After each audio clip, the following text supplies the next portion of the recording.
And a group from the tri-state traveled to Philadelphia for the Pope's Mass. For some, it was the trip of a lifetime. Our Local 12's Anjanette Levy spent the day with some of the people from our area. She joins us now live from Philadelphia with their stories. Good evening, Anjanette. Good evening, Liz. You know, the streets here are empty now. Earlier today, they were absolutely packed. And as you can imagine, this was an incredibly exciting day for the people from the tri-state who traveled to Philadelphia for this Mass. They told me that some of them will never make it to Rome, so this was a trip that they definitely had to make. Hey, Cincinnati, Indiana. After an overnight bus trip, the tri-state's faithful made the pilgrimage to Ben Franklin Parkway. Joe Grody and his wife Ann have looked forward to this trip for months. You know, it's something I can share with my kids and my grandkids the rest of my life. Jumbotrons along the way showed the Pope's every move. Connie Kirby didn't sleep all night, but that didn't bother her one bit. God wants us to be here or I wouldn't be here. Andrew Wilson of Westchester proudly showed off a photo he got of Pope Francis passing in his Fiat. It was great. You could really feel his presence. You could feel it? Yes. And after hours of waiting,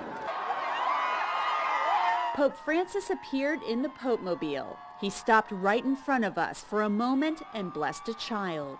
5-month-old Skylar Bowler from Miami had no idea what was happening, but her mother did. It's incredible. I mean, he is an incredible man of God. Still appreciate it one day.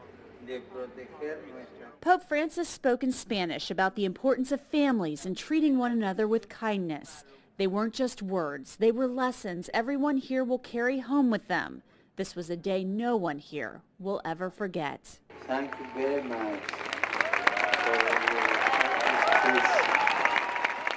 Words can't describe how I'm feeling right now. It's just such a feeling of peace. I loved it. I felt like he showed how humble a man he is.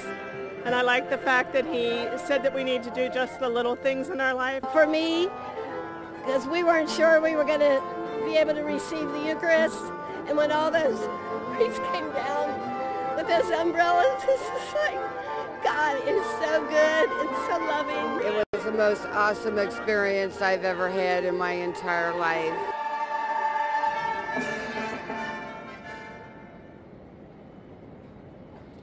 This was an incredibly long day for all of the pilgrims. The people we were with today actually left Cincinnati at 6:30 on Saturday night, traveled on the bus throughout the night, got off the bus, got on the subway, arrived here in Center City, staked out their places on the Ben Franklin Parkway, probably 6 hours in advance of the Mass. So a very long day, but well worth it, and it was just a great time to spend with them, Liz. It was just really exciting to see everyone who was so excited to see Pope Francis and to share their faith with people from around the world.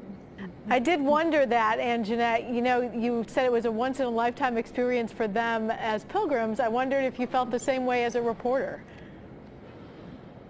Yeah, definitely, Liz. You know, I'm not Catholic, but I was excited to come up here and cover this. I've been excited about it for several weeks. I think Pope Francis is very interesting, and I really did feel like I witnessed a piece of history today. It was incredibly exciting and just really neat to see so many people so happy, excited to see Pope Francis. He's a very humble man, and we saw him up close. He seems to be a very genuine man, and I really think that infects people with a spirit of generosity. Yeah, very much so. Excellent job. Thanks so much for sharing that spirit with us.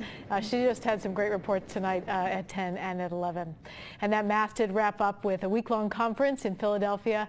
It was called the World Meeting of Families. Pope Francis announced today the next meeting will be held in 2018. It will be in Dublin, Ireland.